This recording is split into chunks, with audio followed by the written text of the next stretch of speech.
Hello everyone and welcome to Hill Street.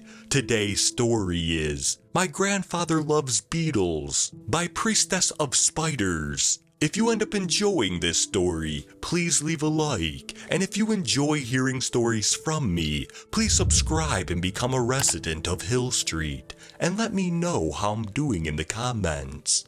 Now, let's get to this nightmare. My grandfather was a retired entomologist, so it makes sense that he would retain at least a passing interest in insects. But even after he cashed in his 401k and decided to live out the rest of his days on saved money, his love of bugs seemed to only increase. After my grandmother died, his passion for insects became nearly all-consuming. As old age set in, and he became unable to properly maintain his extensive collection of live specimens, he recruited my help to assist with their removal. My parents passed away a few years ago, so whenever my grandfather needed assistance, he would often turn to me. The dozens of cockroaches, stick bugs, manatees and colonies, water bugs and crickets were all to be donated to various zoos and other institutions. As we had nearly finished packaging up the bugs into padded boxes labeled live invertebrates, I noticed a section of his collection that was left untouched. "Grandpa," I asked, leaning in to get a closer look at the terrariums, "what about these?" "No, I've decided to keep those, Anastasia." He winced at the mistake. My grandfather has always been supportive of my transition and managed to get my new name and pronouns correct long before my parents. But in his old age, he had begun to slip up from time to time, his memory not being what it used to be. "It's fine, Grandpa," I said, smiling at him. "Go on with what you were saying." He looked grateful and shuffled over to the cages, resting a hand upon one of the lids like he was patting a dog. "I've decided to keep these ones. These are all my beetles, don't you know? Not particularly difficult to maintain, and there are only a handful of them to worry about. They've always been my favorites after all." I nodded, taking a look inside one of them to see some half-inch long blue insects meandering about a miniature desert town. Though many hobbyists and fellow scientists would scoff, my grandfather always enjoyed making little bug-scale dioramas for his specimens. As a child, he got his start with his insect obsession by watching various B-grade horror films from the 1950s, and the concept of enormous insects held a bit of nostalgia for him. I watched, amused as one of the beetles knocked over a tiny plastic army man. With some effort, my grandfather bent down to look at them next to me. A Bolus varicosus, better known as blue death-fanging beetles, he said, smiling as he gazed with contentness upon his pets. "Very fascinating creatures. Why are they called death-fanging, Grandpa?" I asked, raising an eyebrow. Opening up the lid, he reached inside, picking up one of the beetles like it was a grape from a vine. The instant it lay in his hand, it fell onto its back, legs outstretched into the air. Chuckling slightly, my grandfather placed the beetle back into the enclosure, and within a few moments the insect righted itself, continuing to trundle aimlessly about the terrarium. Amused, I remarked, "Well, that explains it. Perhaps they should have named it the possum beetle." He chuckled at my suggestion, staring wistfully off into space for a moment. "You know, Anastasia, I think that there is a God. He most certainly has more love for those beetles than us." I didn't quite know how to respond to that, so I simply cocked an eyebrow and said, "I'm not sure I understand what you mean." My grandfather sighed slightly, scratching at his head in thought as he replied, "Well, think of it this way. Out of all the known animal species on Earth, beetles make up around 25% of them. In terms of sheer quantity of individuals, beetles surely outnumber us at least 100,000 to 1. And they are far, far older than we are, with some of the earliest fossils dating back almost 300 million years ago. What with global warming and microplastics poisoning everything, it wouldn't surprise me if the beetles outlive us. Some species are even able to eat plastic. Did you know that? Anyway, if there is a God, why he would spend so much more time and energy on beetles than humanity, if he is supposed to love us above all other animals? He smirked a little. Can you imagine going up to the gates of heaven, only to find the being standing guard at the pearly gates was simply a large darkling beetle with a halo and a robe?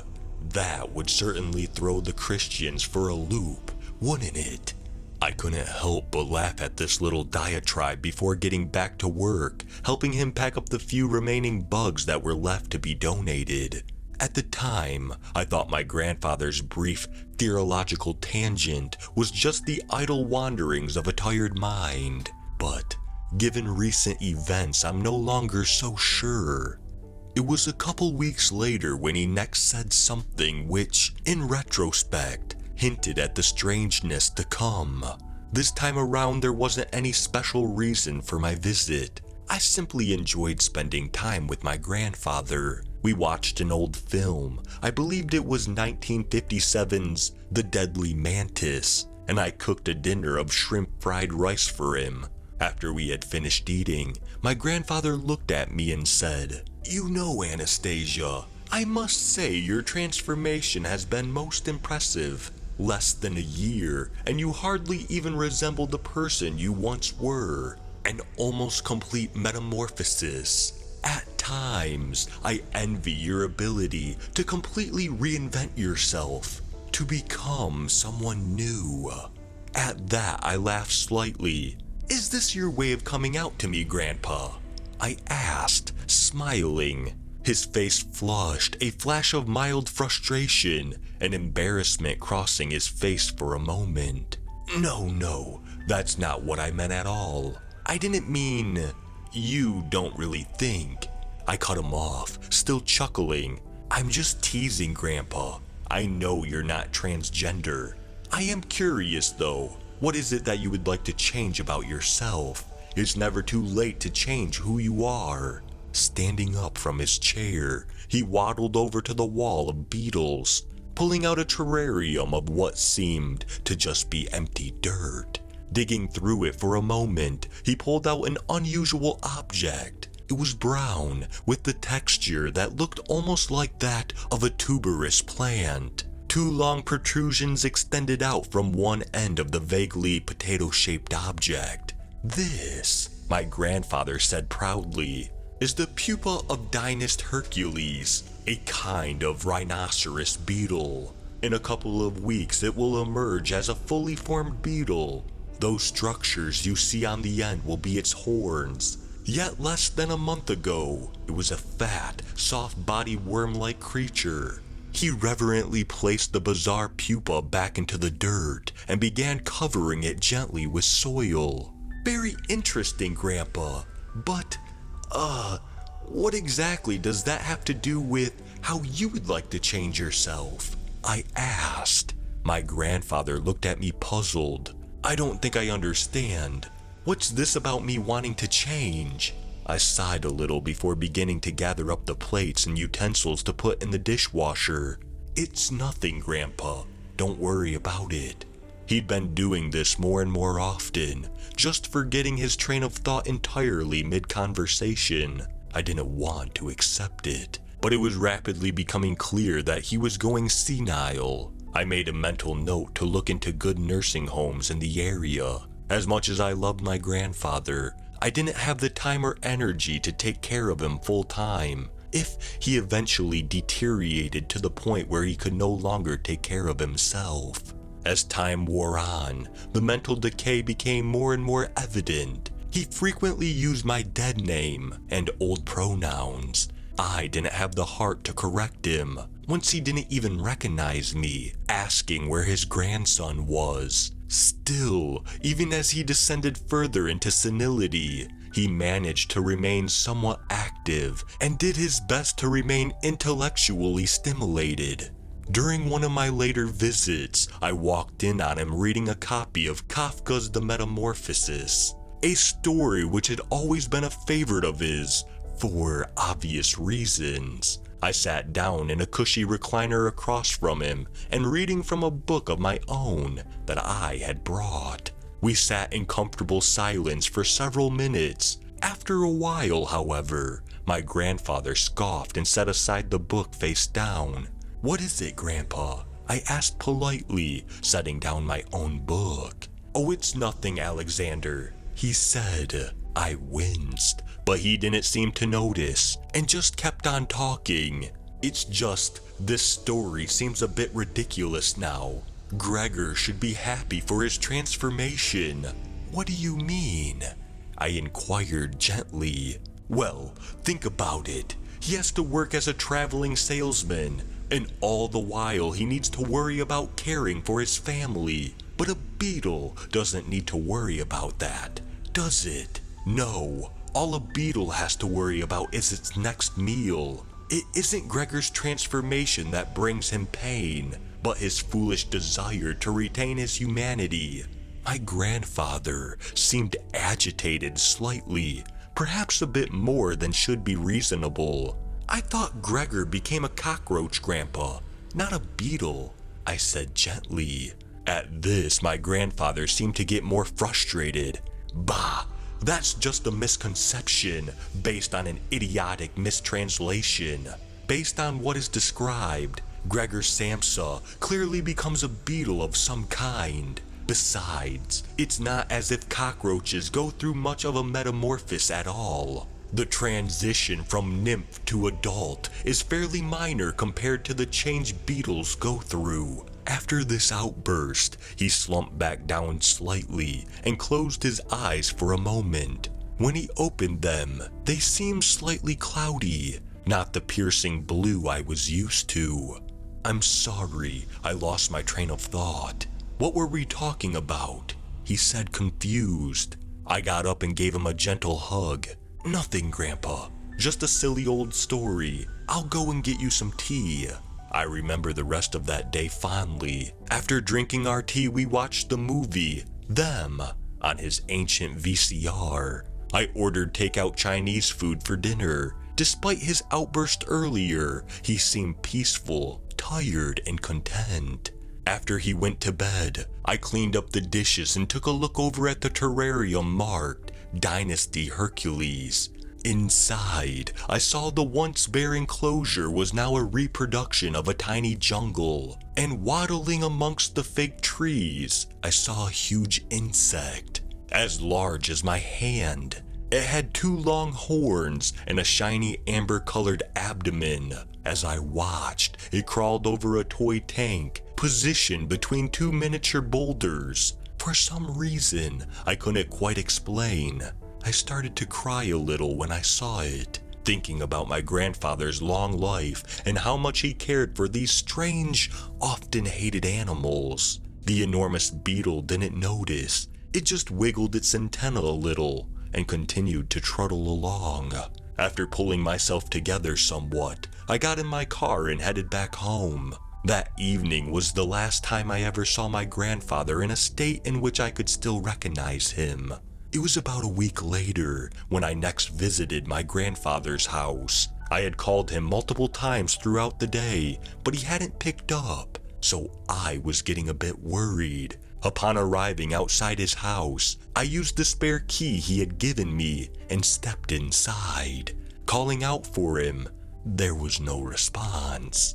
Fearing the worst, I began to search the house. Passing by the beetles, I noticed some of the cages seemed too dry, as if nobody had misted them down in days. I even noticed a couple dead ones. That scared me, because even on his worst days, my grandfather made sure to take care of his precious pets. Something was horribly wrong. Eventually, I had combed the whole house and even checked the backyard. all except for the bedroom. I opened the door slowly, hoping for the best, but expecting the worst. What I saw made me vomit on the spot. Wiping off my mouth with my sleeve, I looked again, praying that it was just a trick of the light. But there it was, a pile of dry, wrinkly skin, lying on the floor like old clothes. I could see my grandfather's eyeless face peeking out from the folds. I couldn't help it. I vomited a second time. I was about to call the police when I saw movement on the bed, under the covers. Dear God, I thought to myself, is he still alive? Moving over to the bed, I pulled off the blankets gently and gasped. Lying on the bed was a strange, half-formed shape. It was about 6 feet long and 2 feet wide, dark brown in color. As I watched, its back end wiggled spasmodically. It was an enormous pupa. I staggered out of the room and fixed myself a drink. I'm not normally one for liquor, but I needed it. I had no idea what to do. Should I call the cops? The FBI? Would they even show up? After downing more several gin and tonics than I should have, I began to formulate an idea. Moving carefully, I took out all the furniture in the bedroom, except for the bed. I made sure to cover up the pupa again, which seemed to stop the worst of its thrashing. I couldn't bring myself to touch my grandfather's shed skin, so I just pushed it under the bed with a broom. It felt disrespectful, but with the gin in my system, I knew that touching it would be enough to make me retch again. Using a hole saw, I cut a small peephole in the door, taping a piece of cardboard over it so that I could remove to get a look when I needed.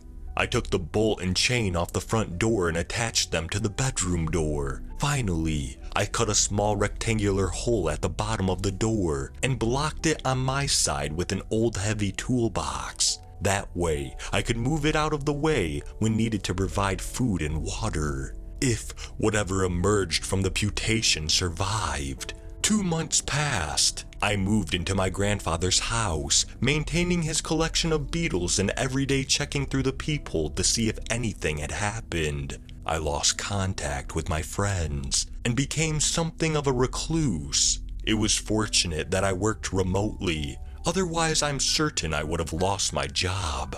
I only ever left the house to pick up groceries. One day, I awoke to the sound of scratching at the bedroom door. Getting off the sofa, I crept carefully over to the door. After the scratching stopped, I took off the cardboard that covered the peephole and looked through.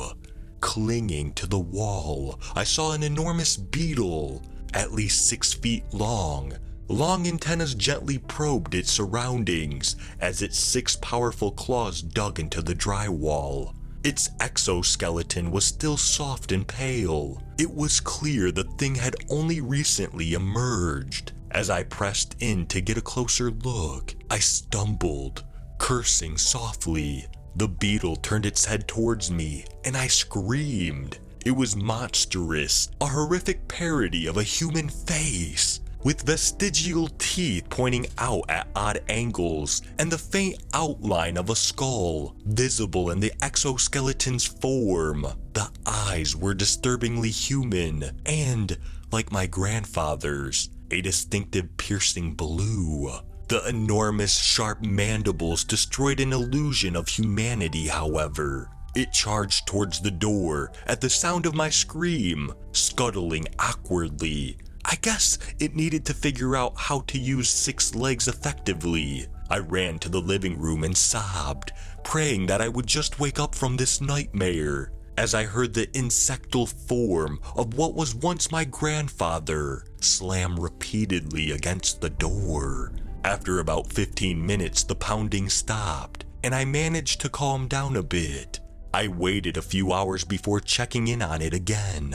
The exoskeleton had hardened, turning a shiny black, and I could hear the clicking sound as it moved about the room, observing its surroundings. I took note of the thing's appearance and hurried to my grandfather's bookshelf to search through his various insect identification guides. After several minutes of looking, I thought I got a rough idea of what my grandfather had become.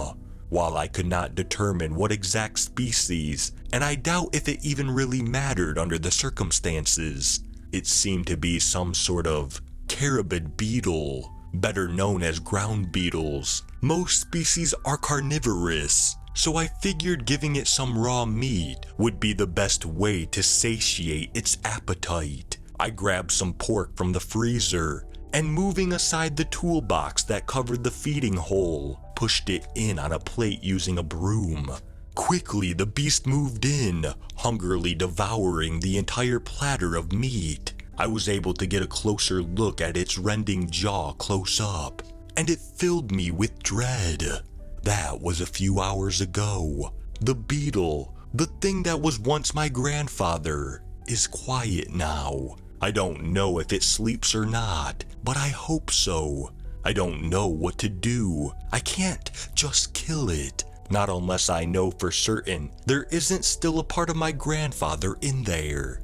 But at the same time, I dare not release it into the wild. For one thing, I have no idea how I would transport it. And for another, I don't relish the thought of a 6-foot-long carnivorous beetle being let loose upon the world. I have no idea what I'm going to do next. And I miss my grandfather now more than ever.